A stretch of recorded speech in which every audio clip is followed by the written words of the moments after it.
양 목사님 전화로 오라고. 그래서 이런 재산 관리를 여러분들이 잘 해놔야 시비거리가 안 생겨요. 네. 그러니까 개교회나 노회나 총회나 똑같아요. 총회는 총회 회관 같은 것이 있을 때에는 총회 이름으로 등기해요.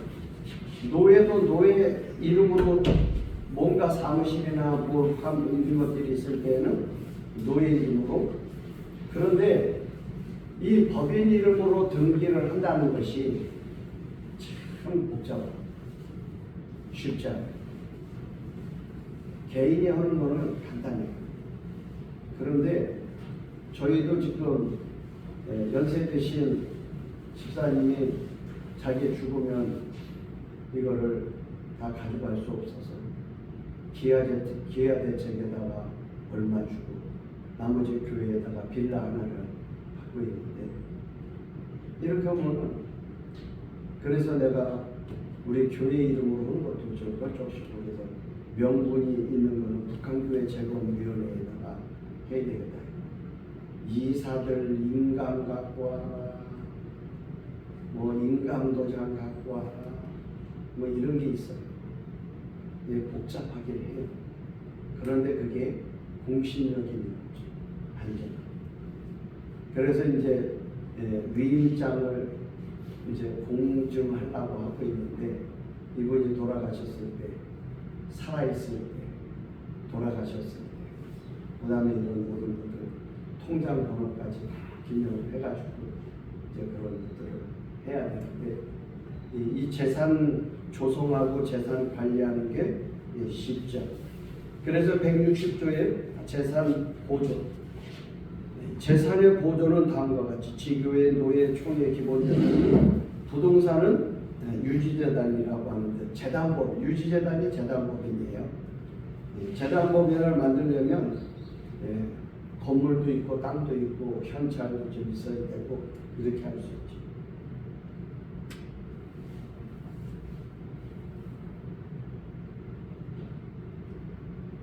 유지재단, 즉 재단법인은 한 개인이 벼락하죠. 이사장이 있고, 이사가 있고, 감사가 있고, 사무국장이 있어야 되고 이렇게.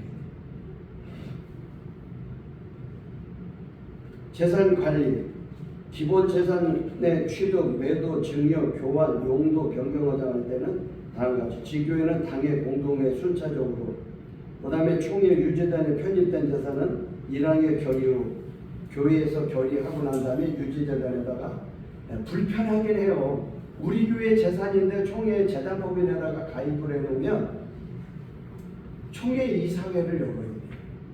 뭘 어떻게 하려고 해요. 대출 받을 때 이런 게 좀 복잡하게 해요. 지교회, 노회, 총회가 유지재단의 신탁한 재산은 유지재단 이사회가 바르게 관리하여야 하며, 신탁자의 초원 없이는 여하간 처분 결의할 수 없다. 즉 맡긴 교회가 허락을 안 하면 유지재단 이사가 있어도 처분을 못합니다. 모든 신탁재산은 신탁자의 비용으로 사용, 수익 관리한다. 내가 유지재단법인에다가 우리 교회 건물을 등기를 하려고 하면 내가 비용을 내야 돼. 등기 이전 비용.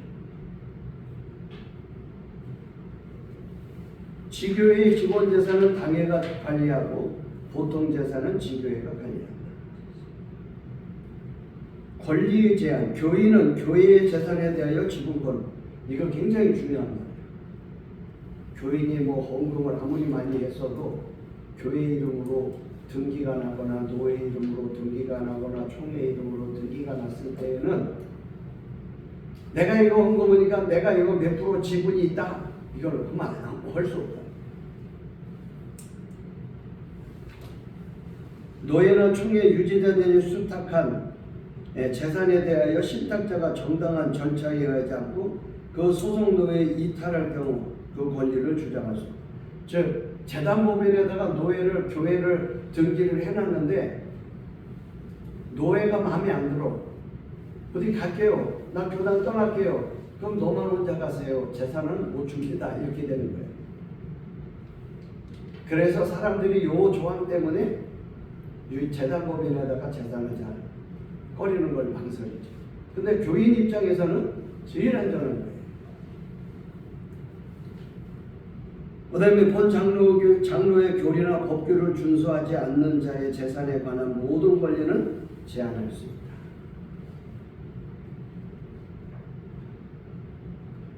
자, 시행규칙 제73조. 분규가 발생한 교회와 사고가 있어 정상 운영이 되지 못하는 노예를 수습하기 위하여 노예나 총회는 파송을 수습할 수 있고, 교회 수습을 위해 노예 파송받는 수습위원회에 교회 신도들을 주관해서 신앙적 권유를 수습하여야 한다. 이런 싸움이 날 때 잘 수습해야 된다는 뜻이에요. 그 다음에 제19조 유지재산은 편입되지 않은 재산. 이렇게 여러 가지 복잡한 게 있어. 그러니까는 여러분 전세 교회는 유지재산에 들어갈 수 없어요. 이거는 갱신을 계속 해야 되는 거구나. 아니, 들어가도 되긴 하는데 복잡해. 유지재산에 편입되지 아니한 재산에 대하여도 제112조 내지 118조를 준용한다. 그 다음에 120조 범법을 개정할 때 어떻게 하는 거냐. 총회 출석 과반수 결의로 개정안을 작성해 총회에서 결의를 해도 노회에다가 공문을 보내갖고 찬성이냐 반대냐.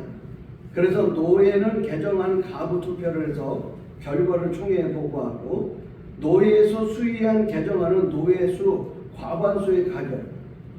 우리 대신교단에 45개 노회가 있는데 45개 노회 중에서 25개 노회 정도가 찬성을 해야 되고, 노회에서 투표한 투표수, 전체 투표자의 총수의 3분의 2 이상, 헌법 개정은 정관 수정이거든요. 그래서 정관 수정은 3분의 2. 그래서 우리나라도 헌법 개정이 뭐예요? 200석 이상이 돼야 되는 거예요. 3분의 2야, 3분의 2. 우리나라 국회에서도 200명 이상이 찬성을 해야 헌법 개정이 돼요.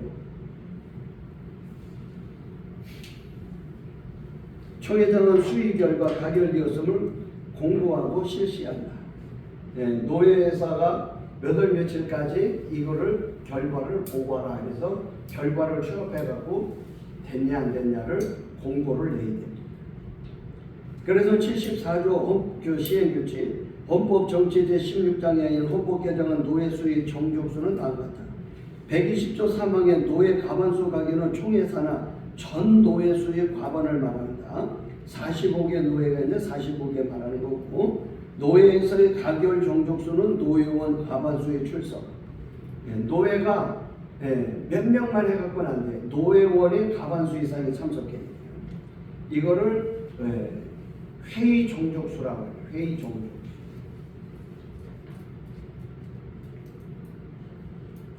총수의 3분의 1은 전 노예에서 투표한 수를 합계합니다. 121조 3항의 노예 3분의 2 이상 가결은 총회 산하 전 노예 수의 3분의 2 이상을 맡는다.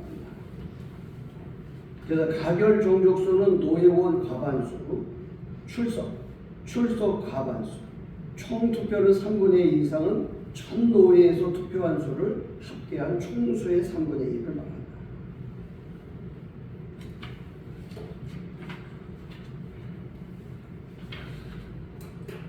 그 다음에 교리표준, 교회선언, 신조, 소요리 문화, 신앙고백을 개정하고자 하면 다음과 같이 합니다. 3분의 2 이상이 어디 있어요? 헌법개정위원회, 헌법을 개정위원회는 다음과 같이. 헌법을 바꾸고자 개정하려고 하면은 총회는 개정위원 11인 이상을 선정하여, 항상 이런 사람을 볼 때는 홀수로 해요. 홀수. 짝수로 했으면은 동수가 나왔을 때 결정을 못하잖아요. 짝 홀수로 합니다. 장로가 3분의 2, 장로교회는 언제나 장로가 좀 있어야 돼요. 개정위원은 한 노예에서 2명 이상을 못해요. 한 노예가, 우리 교단이 45개 노예니까 45개 노예에서 15명을 뽑는다. 그러면은 15노예에서 받을 수 있는 거예요. 교리 표준을 개정하고자 하면 위원으로 하여금 반드시 1년간 연구. 즉 우리가 교리라고 하는 것은 신학이야, 신학. 조직 신학. 이런 거를 하려고 할 때에는 반드시 1년을 연구해야 돼. 왜? 우리 교단에도 신학위원회라는 게 있거든요. 신학위원은 신학대학의 교수를 말하는 거예요. 그 사람들이 충분히 연구하고 난 다음에 교리를 바꿔야 돼요.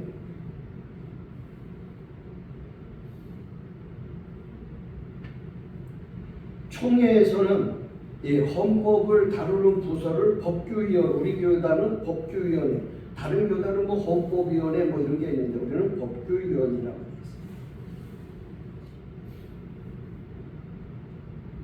그 다음에 헌법 해석의 유보, 헌법 해석의 질의 중 총회 재판국에 재판을 하고 있는 거를 헌법 해석을 할 수 안 돼요. 그럼 재판하는 게 유불리가 가려지기 때문에 이건 우리나라도 헌법재판소도 마찬가지예요. 재판 중에 있는 거는 재판을 정지하고 헌법을 해석하는 거예요. 자, 오늘은 여기까지 이제 우리가 2025년 이제 1년 공부를 오늘 이제 공부하고 이제 오늘 종강하는데 여기까지 헌법을 마쳤습니다. 정치 부분. 그 다음에 헌법에는 정치가 있고 그 다음에 권징이 있는데 권징은 재판이에요. 재판은 어떻게 하는 거예요? 그 다음에 권징이 있고 난 다음에 예배 모범이 있어요. 예배 모범은 무엇입니까? 예배를 어떻게 예배 모범이야. 예배 지침. 예배 지침은 어떻게 되는 것이? 주보 만들고 뭐 이런 것들에 대해서 세례식에 관해서 이런 것들. 자, 헌법을 1년 동안 공부하느라 고생하셨습니다. 이제 1월 13일 날 개강을 1월 13일 그때까지 메리 크리스마스 하시고 송구령신 잘하시고 건강하게 2026년 새해에 뵙도록 하겠습니다. 고생하셨습니다. 감사합니다. 하나님 감사합니다. 1년 동안 우리가 하나님 나라를 위해 충성 봉사하고 헌신할 수 있도록 배우게 하시고 알게 하시고 깨닫게 해주셔서 감사합니다. 잘 감당할 수 있도록 영력, 지력, 체력 주시고 하나님 나라의 거룩한 일을 감당할 때마다 복음의 권능과 성령의 권능을 들려주시어서 잘 감당하게 하여 주옵소서. 우리 주 예수 그리스도의 이름으로 간절히 축복하며 기도하옵나이다. 아멘. 수고하셨습니다. 고맙습니다.